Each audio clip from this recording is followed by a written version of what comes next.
दामत बरकात मलालिया जिनके जेके अचन पे खिताब दिल नवाज सा तवाई असा जो दिली ठारे सनद इस्तकबाल में पुरजोश नारा नारे तकबीर नारे रिसालत नारे तहकीक नारे हैदरी नारे पीर नारे विलायत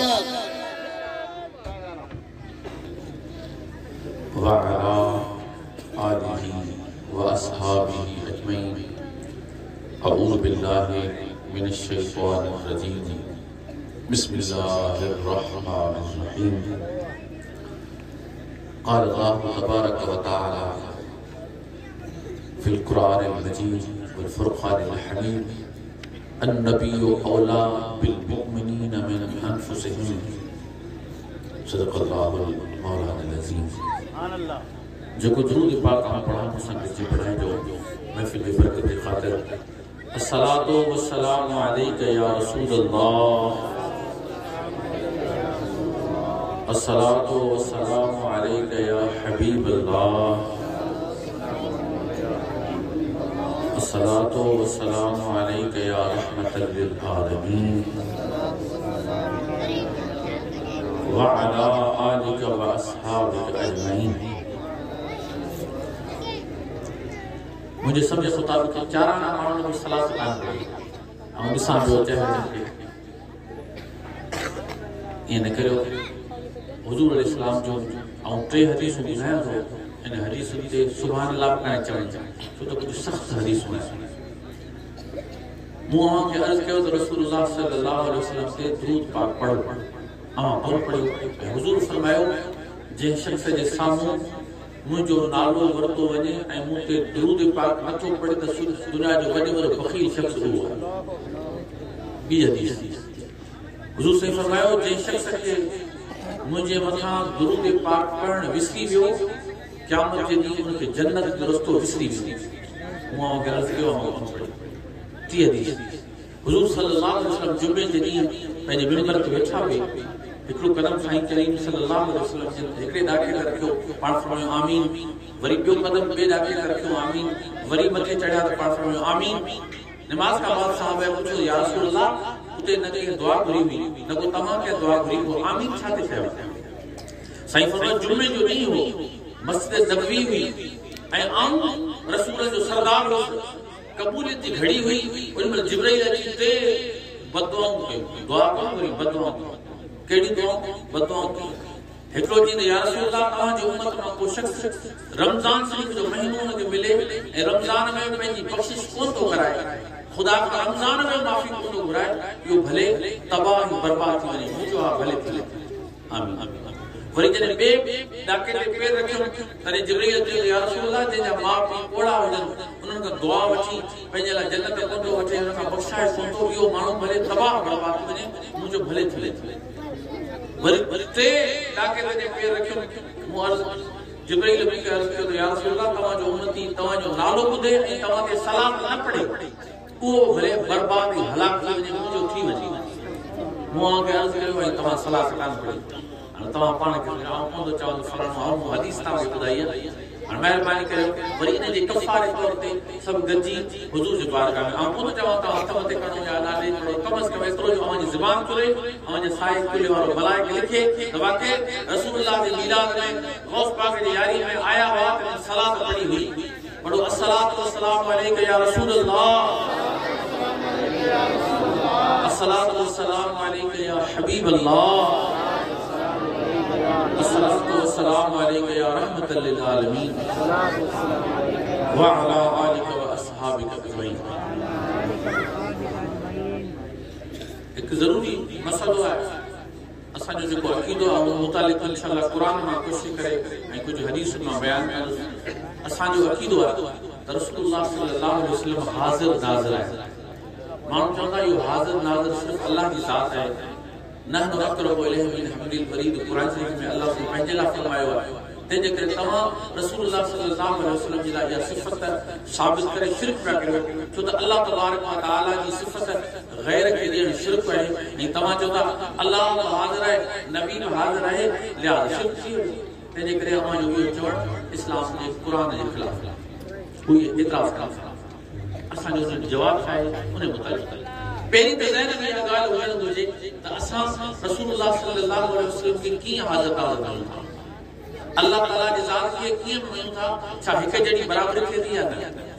अल्लाह ताला जी ज़ात वाजिबुल वजूद आहे, माना को घड़ी को टाइम को जाइ अहिड़ी कान्हे जिते अल्लाह जी ज़ात मौजूद न हुजे। अल्लाह ताला जी ज़ात वाजिबुल वजूद आहे। अल्लाह ताला जे बारे में इहो कीधो कोन्हे रखो अल्लाह से आसमान में वेठो है असांखे ॾिसे थो, न। अल्लाह फरमायो न अक़रबु इलैहि मिन हब्लिल वरीद, असीं अवां वरी साह वारी रग खां वधीक वेठा आहियूं। त क़ुरान जे हुकुम जे मुताबिक़ अल्लाह ताला हर जाइ ते मौजूद आहे। क़ुरान शरीफ़ में अल्लाह फरमायो हुआ माकुम ऐनमा कुंतुम, वो अवां सां गॾु तव्हां जिते हुजे। इन्नहु अक़रबु इलैहि मिन हब्लिल वरीद, असीं अवां खे साह वारी रग खां वधीक वेठा आहियूं। ते अल्लाह ताला जी ज़ात असांजे दुनिया में आसमान में मौजूद है। ये माण्हू कोन चए त अल्लाह साईं आसमान में वेठो आहे, अल्लाह साईं नथा ॾिसे पियो, ईअं कोन्हे। ईअं चवणु कुफ्र आहे, छो त अल्लाह जी ज़ात खे पाण आसमान ते महदूद कयो। माण्हू चवनि बाबा अल्लाह नथा ॾिसे पियो, मथां कोन ॾिसे, अल्लाह त हिते मौजूद आहे। अल्लाह ताला जी ज़ात जे बारे में इहो चवणु ग़लत आहे त अल्लाह ताला मथां ॾिसे पियो। न, जहिड़ी तरह अल्लाह आसमान ते ओड़ी तरह हिते आहे। हुते को ख़ासि अल्लाह साईं जिस्म कोन्हे, न। अल्लाह साईं हथनि पेरनि खां, मुंहं खां, जिस्म खां, ॿाहुनि खां अल्लाह साईं पाक आहे। अल्लाह ताला जी ज़ात नूर आहे। अल्लाह ताला जहिड़ी तरह आसमान में अहिड़े नमूने सां ज़मीन में, दुनिया में न आसमान न ज़मीन जो को ज़र्रो ख़ाली कोन्हे जिते अल्लाह मौजूद न हुजे। अल्लाह हुज़ूर जे बारे में अक़ीदो है, शिरक थिए थो। असांजो अक़ीदो हुज़ूर सय्यद आलम सल्लल्लाहु अलैहि वसल्लम पंहिंजे जिस्म पाक सां क़ब्र में मौजूद आहे, हिते मौजूद आहे। फ़र्क़ु सम्झो, असांजो अहले सुन्नत जो अक़ीदो कहिड़ो आहे, शिरक जी नफ़ी कीअं थी थिए। असीं चवंदा हुज़ूर सय्यद आलम सल्लल्लाहु अलैहि वसल्लम पंहिंजे क़ब्र मुबारक में पंहिंजे जिस्म पाक सां मौजूद आहे। हुज़ूर जो जिस्म मुबारक में क़ब्र में अंदर मौजूद आहे। हिते हुज़ूर रूहानी तरह, हुज़ूर इल्मी तरह, हुज़ूर नज़र जे लिहाज़ सां कायनात में हुज़ूर हाज़िर आहे, पर रूहानी तरह हुज़ूर सल्लल्लाहु अलैहि वसल्लम नज़र कायनात में हर जाइ ते पहुचे थी। हुज़ूर सल्लल्लाहु अलैहि वसल्लम ने फरमायो त कायनात में साम्हूं ईअं आहे जीअं हथ जे तरीक़े ते राई को दाणो आहे। पाण खे ॾिसी सघूं था, हुज़ूर फरमायो कायनात में मिलाई आहे। हुज़ूर जी ज़ात हर जाइ ते मौजूद कान्हे। इहो ज़हन में रखिजो त इहो फ़र्क़ु, ख़ुदा हर जाइ ते हर हंधि हर वक़्तु मौजूद आहे। हुज़ूर पंहिंजे क़ब्र अंदर में मौजूद आहिनि, असां वटि हुज़ूर मौजूद आहिनि। उहा हुज़ूर सल्लल्लाहु अलैहि वसल्लम जी रहमत, नज़र करम, हुज़ूर सल्लल्लाहु अलैहि वसल्लम जी रूहानियत। हाणे इन लाइ दलील त हुज़ूर सल्लल्लाहु अलैहि वसल्लम सां गॾु मौजूद आहिनि रूहानी तरह, इहो किथां साबित आहे? अक़ीदो त असां साबित कयो। अल्हम्दुलिल्लाह सुम्मा अल्हम्दुलिल्लाह, असांजो अक़ीदो जेको ईमान आहे सो असांजो कहिड़ो अल्लाह ताला ऐं हुनजे नबी में कहिड़ो फ़र्क़ु आहे त अल्लाह आहे, उहा हर जाइ ते मौजूद आहे। हुज़ूर पंहिंजे क़ब्र अंदर मौजूद आहे, हिते रूहानी ऐं हुज़ूर सल्लल्लाहु अलैहि वसल्लम नज़र जे लिहाज़ सां हिते मौजूद, हुज़ूर जी ज़ात हिते मौजूद आहे। बाक़ी जिस्म पाक सां जरा तशरीफ़ कढी वञनि, हुनजी मर्ज़ी आहे। अल्लाह ताला हुज़ूर खे इख्तियार अता फरमायो। हिकिड़ी न, दुनिया जे हज़ार जाइनि ते, लख जाइनि ते हुज़ूर वञणु चाहिनि, हिकिड़े टाइम ते पंहिंजे जिस्म सां वञी सघंदा। इहो हुज़ूर जो मौजूद। हाणे चओ त क़ुरान शरीफ़ में किथे लिखियल आहे त अल्लाह तबारक व तआला नबी साईं खे फरमायो त तव्हां नबी हाज़िर सिपारो 22 सूरह अहज़ाब।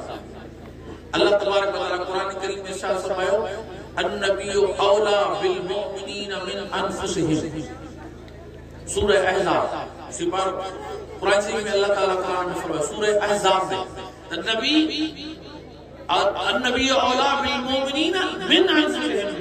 नबी उन नफ्सन माण्हुनि जे मोमिननि खां उन्हनि जे नफ्सन खां वधीक वेझो आहे।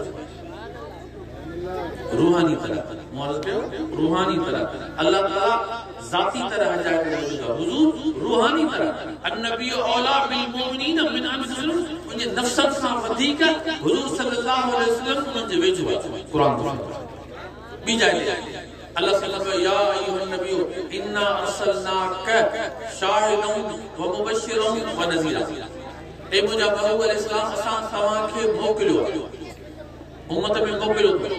जेकॾहिं असां हुजूर अलैहिस्सलाम जे ज़ात सां इहा ॻाल्हि रखूं तो हुजूर सल्लल्लाहु अलैहि वसल्लम सिर्फ कोई ना मोकिलियल न सहाबा इकराम जे लाइ मोकिलियल ने असली दुनिया जे लाइ हुजूर लछा असांखे मञो असां हुजूर सॼी इंसानियत लाइ क़यामत ताईं ईंदड़ हर इंसान जे लाइ हुजूर सल्लल्लाहु अलैहि वसल्लम उन तरफ़ अल्लाह ताला जी तरफ़ मोकिलियो जॾहिं खां हुजूर सल्लल्लाहु अलैहि वसल्लम नबूवत जो ऐलान कयो उन खां वठी कायनात जो आखिरी इंसान पैदा थियण ताईं हुजूर उन्हनि जे लाइ रसूल आहे सही अल्लाह फरमायो या अय्युहा नबी ए नबी इन्ना अरसलनाका असां तव्हांखे मोकिलियो आहे छा मोकिलियो करे शाहिद बनाए करे मोकिलियो त हुजूर वो सहाबा जा शाहिद कोन ताबीन जा शाहिद तब ताबीन जे शाहिद कायनात जे आखिरी ईंदड़ फर्द जा हुजूर शाहिद कुरान तो फरमाए शाहिदुन व मुबश्शिरुन व नदीरा ए मुंहिंजा मुस्तफा असां तव्हांखे शाहिद करे मोकिलियो शाहिद केरु हुयो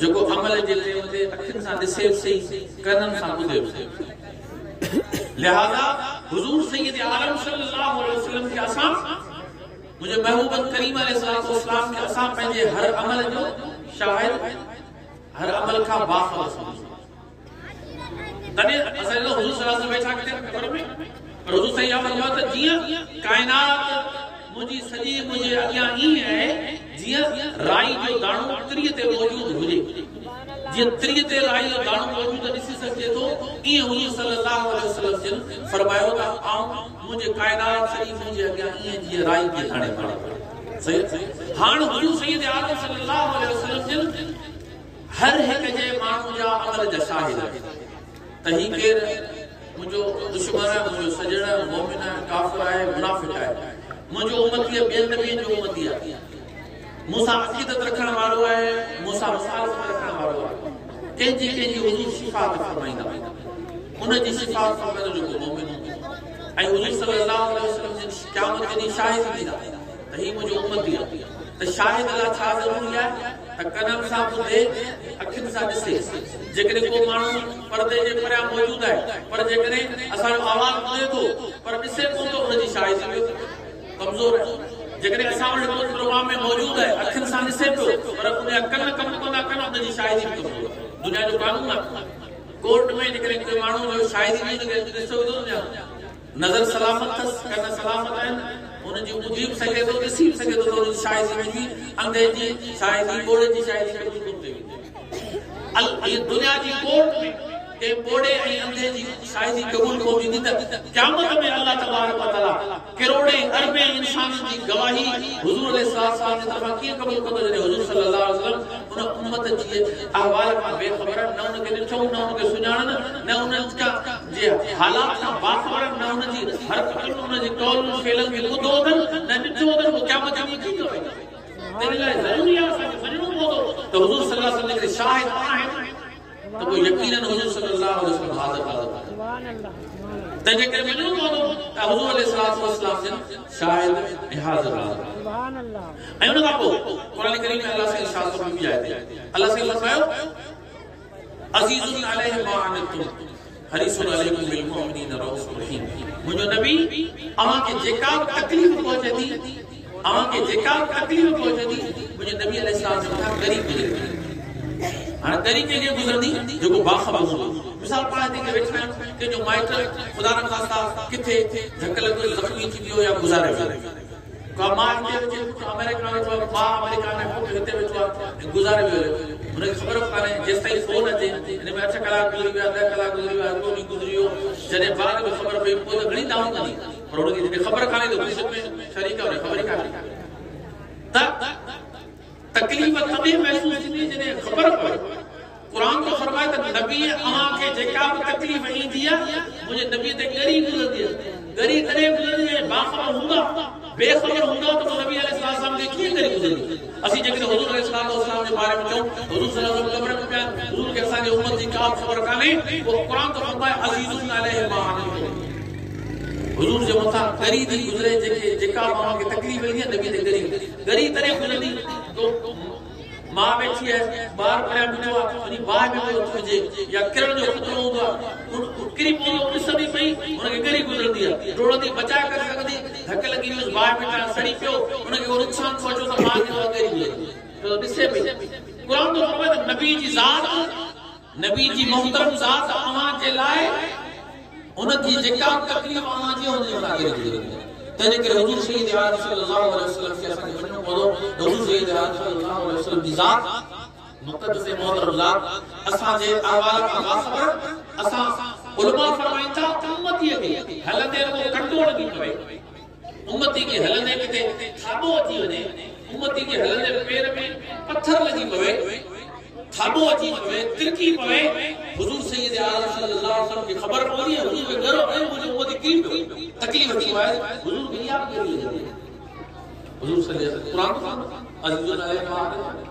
और माइला कुरान की सूरह फील अलम तरा कैफ फअल रब्बुका बि असहाब फील ए मुझे मुस्तफा असहाब फील सा केड़ो हाल करो तो ॾिठो कोन हालांकि यो वाक्यो हुजूर साईं जे जमण का जिन रिवायत में 50 ॾींहं जिन में 50 महीना पहिरीं यो वाक्यो रखियो हुजूर जा पैदा ही हो गया हुजूर जे पैदाइश का 50 ॾींहं या 50 महीना पहिरीं दुनिया में एकड़ो हाथिन जो लश्कर जो अल्लाह जे काबे के दान पे आयो अल्लाह तबारक व तआला उन जे लाए मोकलिया हुआ पखी अबाबील जो अबाबील आया उन्हनि पंहिंजे चुंबुल मां पंहिंजे पेरनि मां पत्थरियूं किरायूं जंहिंजे मथां किरियूं उहे सभु तबाह थी विया जॾहिं हुजूर साईं जन सल्लल्लाहु अलैहि वसल्लम से वॾा थिया हुजूर सल्लल्लाहु अलैहि वसल्लम क़ुरान नाज़िल थियो अल्लाह फरमायो मुंहिंजा मुस्तफा खे यादि आहे असां जॾहिं असहाब फील सा केड़ो हाल कयो तो ॾिठो कोन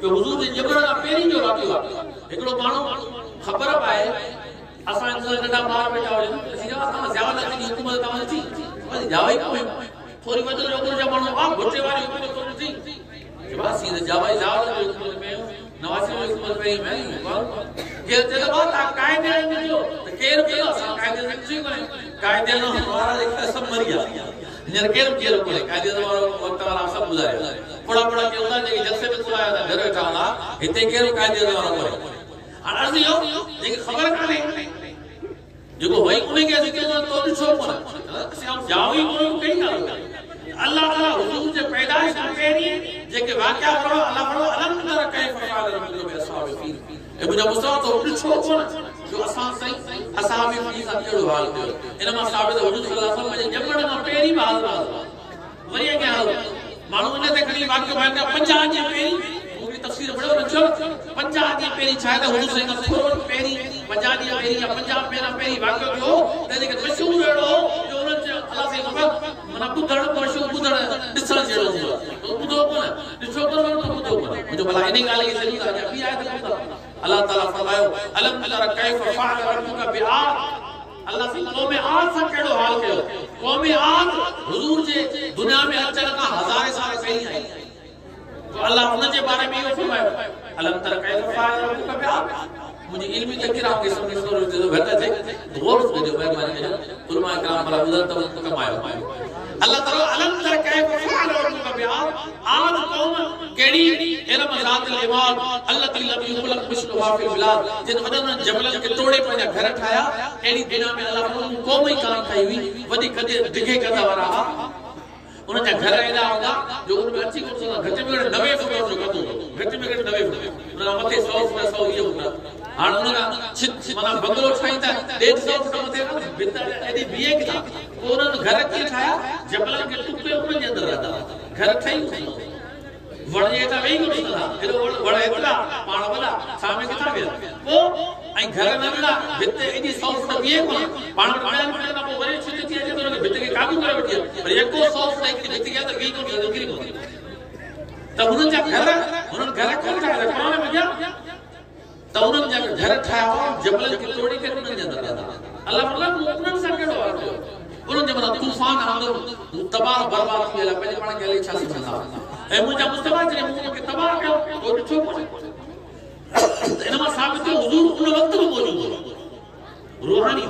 रूहानी तरह जिस्मानी ना वरी अगे बीजा के वाला फरमाओ अलम तरा इलल लजीना खरजू मिन दियारिहिम उलूफ मुझे मुस्तफा उन के न छो जेके हजार जे तादाद में अपने घर में निकरी भगा हुआ उन सां केड़ो हाल कयो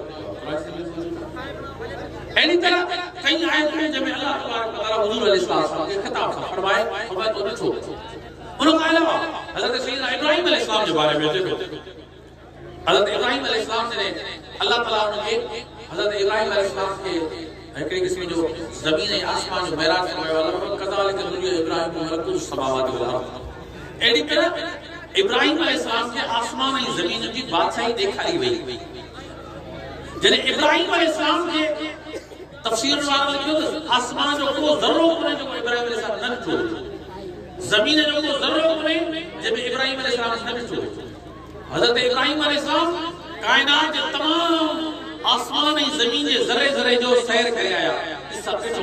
हाणे हिकिड़े माण्हू खे तव्हां सोचो, हिकिड़े माण्हू खे जेकॾहिं माण्हू घुमाइजे पंहिंजो मुल्क रुगो घुमाइजे 10 साल में लॻी वेंदा। हिकिड़े शहर खे घुमण लाइ पर 2 ॾींहं लॻनि 3 ॾींहं लॻनि हिकिड़े खे बाज़ार ॿाहिरां घुमाइण शहर हिकिड़े मुल्क में 10 साल लॻी वेंदा। दुनिया जा 100 मुल्क उहे घुमाइण लाइ केतिरा साल लॻनि। रुगो ज़मीन अल्लाह फरमाता इब्राहिम खे ज़मीन में ॾेखारी आसमान ॾेखारी। हाणे हिन में घणा साल लॻा न ये मुझे करीम आका अलैहिस्सलाम जे ॾाॾे इब्राहिम अलैहिस्सलाम जो मौजूदो हो जो अल्लाह तबारक व तआला उनके थोड़े वक्त जे अंदर पूरी कायनात ॾेखारी। लिहाज़ा कुरान में मौजूद है त हिकिड़ो शख्स मौजूद हुजे या अल्लाह ताला सॼी आसमान ज़मीन सब जे साम्हूं पेश करे छॾे जीअं इब्राहिम अलैहिस्सलाम जे साम्हूं पेश कया विया। कज़ालिक इब्राहिम मलकुत समावाति वल अर्द। जहिड़ी तरह आसमान ऐं ज़मीन इब्राहिम अलैहिस्सलाम जे साम्हूं पेश कया विया। जॾहिं उहो मुमकिन आहे, जॾहिं इब्राहिम जे लाइ इहो मुमकिन आहे त उहो हिकिड़े क़यामत ते कायनात जे ज़रे ज़रे खां वाक़िफ़ थी सघे थो, आसमान ऐं ज़मीन जे ज़रे ज़रे खां वाक़िफ़ थी सघे थो त नबी जो सरदार मोहम्मद रसूलुल्लाह सल्लल्लाहु अलैहि वसल्लम उनखे अल्लाह तबारक व तआला केतिरो अल्लाह साईं क़ाइम फरमायो। अल्लाह अकबर केतिरी उनखे ताक़तूं ॾिनियूं हूंदियूं ऐं केतिरो आसमान ज़मीन ते ॾिठो। वरी क़यामत में हुजूर सैयद आलम सल्लल्लाहु अलैहि वसल्लम जी उम्मत जे बारे में अचे थो त अल्लाह साईं क़यामत में जॾहिं हिसाब वठंदो हुजूर जी उम्मत न बल्कि ॿियनि नबीअ जी उम्मतूं पंहिंजे नबीअ ते एतिराज़ कयूं। ॿियनि नबीअ ते एतिराज़ कयूं। छा एतिराज़ इहो कयूं त हिन नबी असांखे तबलीग कई कान। कुरान शरीफ़ में मौजूद आहे त हिन नबी असांखे सम्झायो कोन। तबलीग करे हा असीं बुतनि जी पूजा कोन करियो आहे, असांखे नबी सम्झायो कोन। अल्लाह पुछंदो नबी खां तव्हां कई? नबी जन असां कई। उम्मत जल्दी न नबी ग़लति जन असांखे नबी अचे हा सम्झायो त असीं इस्लाम से आणियो आहे, असांखे नबी ॿुधायो। हाणे नबी परेशान थी आहे।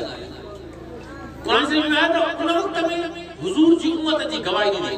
अल्लाह साईं असीं गवाही ॾियूं त नबीअ तबलीग कई, नबीअ सम्झायो, ही न भागा कोन सम्झा पंहिंजा नबीअ ने सम्झायो। त उते वरी हू उम्मत जेका हूंदी ॿियनि नबीअनि जी वरी हिन उम्मत ते एतिराज़ कंदी। छा चवंदी? चवंदी ही असां खां पैदा ई पोइ थिया, हिननि जी गवाही छो न क़बूल कयो? ही त ॼाण ई पोइ असां खां 100 साल 1000 साल पोइ पैदा थिया। इहे बि चवनि था अल्लाह जा नबी हिननि वटि हिननि असांखे ॾिठो ई कोन, कीअं था चवनि कूड़ा। अल्लाह ताला हुजूर जी उम्मत खे पुछंदो तव्हां पैदा ई कोन थिया पोइ तव्हां हिन जे तरफ़ां कीअं था गवाही ॾियो नबीअ जे तरफ़ां? अल्लाह अकबर। जॾहिं तफ़सीर में अचे थो उन वक़्त में हुजूर जी उम्मत चवंदी हुननि उम्मत जे साम्हूं अल्लाह साईं असांखे ख़बर कान हुई, बेशक असीं बाद में पैदा थिया पर असांखे पंहिंजे नबी मोहम्मद रसूलुल्लाह ॿुधायो त सभिनी नबीअ तबलीग कई ऐं उम्मतनि कान कई अलॻि मसइलो पर नबीअ तबलीग ज़रूरु कई। जॾहिं इएं चवंदा पोइ कंहिंखे ज़रूरत कान ईंदी। तफ़सीर वारा लिखियो आहे त हुजूर जी सॼी उम्मत आलिमनि बुज़ुर्गनि ते त हुननि ॿियनि उम्मत जा माण्हू एतिराज़ कंदा पर हुजूर ते केरु एतिराज़ कंदो त या अल्लाह मोहम्मद पैदा असां खां पोइ थियो आहे, या अल्लाह इहो नबी सल्लल्लाहु अलैहि वसल्लम असां खां बाद में पैदा थियो आहे, इन जी गवाही क़बूल न करे। इहो बि असांजे तरफ़ असां ते चवे थो न इहो बि मौजूदु कोन न। वरी मतलब क़यामत जे ॾींहुं हुजूर जे मथां कोई ज़रूरत कान थींदी जो एतिराज़ करे सघे त मोहम्मद सल्लल्लाहु अलैहि वसल्लम पैदा बाद में थियो आहे, लिहाज़ा इहो असांजे ख़िलाफ़ कीअं थो गवाही ॾे? न हुजूर साईं जॾहिं फरमाईंदा या अल्लाह आऊं गवाही थो ॾियां तमाम नबीअनि तबलीग कई उहे बरहक़ थिया, ही उम्मत ई कूड़ा आहिनि जेके उनजे ख़िलाफ़ ॻाल्हाइनि था। जॾहिं इएं चवंदा अल्लाह तबारक व तआला फरमाईंदो हाणे इन्हनि माण्हुनि खे जिन जे ख़िलाफ़ नबी साईं जिन गवाही ॾेई छॾी इन्हनि खे दोज़ख में विझो। पोइ हुजूर सल्लल्लाहु अलैहि वसल्लम जी उम्मत जा काफ़िर त वेंदा पर ॿियनि उम्मतुनि जा काफ़िर जिन नबीअनि ते कलमो कोन पढ़ियो हूंदो उन्हनि खे अल्लाह तबारक व तआला दोज़ख में विझो। त सोचो उन महिल हुजूर जी गवाही छो थी क़बूल कई? हुजूर जी गवाही कबूल न थियण घुरिजे छो त हुजूर सल्लल्लाहु अलैहि वसल्लम बज़ार पैदा ही पहुंचा दुनिया भी जा सो जमा मुदा हुजूर है पर अल्लाह ताला फरमाता है इन्ना अरसलनाका शाहिदा मुस्तफा उनके कायनात जो शाहिद बनाए कयो हुजूर फरमायो आऊं जरे मां जे पेट में हो ओजमल लोह कलम पे जो कलम लिखंदो हो आऊं वो पढ़ंदो यो मुझे हुजूर जो हाज़िर आहे बैठा मां जे पेट में एकड़ो बार मौजूद हुजे उनके सामू एको साउंड रखी ॻाल्हाए जबड़ा आपको जमा मुझे ही ॻाल्हाए तो ॿुधो जदो ॿुधो कोन ॿुधो भले एको साउंड रखो कौन ॿुधंदो पर हुजूर सैयद आलम सल्लल्लाहु अलैहि वसल्लम के अल्लाह से वो ताकत अता फरमाई हुजूर फरमायो मां जे पेट में हुजे ओडी बोल अल्लाह तबारक व तआला जो कलम में तकदीर लिखंदो ता को पंहिंजे कनन सां मां जे पेट में ॿुधो सुभान अल्लाह इहो हुजूर जे हाज़िर हुजूर सल्लल्लाहु अलैहि वसल्लम ने फरमायो कुंतु नबिय्यन वल आदम बैनल माए व तीन आदम अलैहिस्सलाम जे मिट्टी ऐं जिस्म जो पेनड़ो ठायो कोन वियो जिस्म ठायो कोन वियो ऐं उन वक्त अल्लाह वटि नबी हो उन वक्त हुजूर नबी हुआ त कायनात जे शाहिद हुआ हुजूर जे अॻियां आसमान ठहियो हुजूर जे अॻियां ज़मीन ठही हुजूर जे अॻियां सिज चंड ठहिया हुजूर जे अॻियां हवा पाणी ठहिया हुजूर साम्हूं जन्नतूं दोज़खूं ठहियूं हुजूर सल्लल्लाहु अलैहि वसल्लम जे साम्हूं इंसान जानवर पखी जबल हवाऊं सब हुजूर जे साम्हूं ठहियूं तॾहिं करे अल्लाह फरमायो मुंहिंजा मुस्तफा सां मुंहिंजो शाहिद बनायो मुंहिंजी ताक़त जो मुंहिंजी कुदरत जो शाहिद तूं आहीं त आसमान खे ठाहिण वारो केरु अल्लाह गवाही करींदो मुंहिंजा माण्हू जो तुझे तू शाहिद है तुझे सामने शाहिद जमीन के पैदा करने वाला केर अल्लाह शाहिद केर नबी हवाओं के पानी के पैदा करने वाला केर अल्लाह शाहिद केर मुस्तफा ने कहला बोलो या नबी इन्ना अरसलनाका शाहिदन व मुबशिरन व नज़ीरा मुझे मुस्तफा को शाहिद बनाया खुशखबरी मुझे ऐं देजारी जो तू अल्लाह ताला से असा के वांगे हुजूर सैयद आलम सल्लल्लाहु अलैहि वसल्लम जो अदब ऐं हुजूर के हाज़िर नाज़िर समझणी तौफीक अता फरमाए व आखिर दावाना अनिल हम्दुलिल्लाह।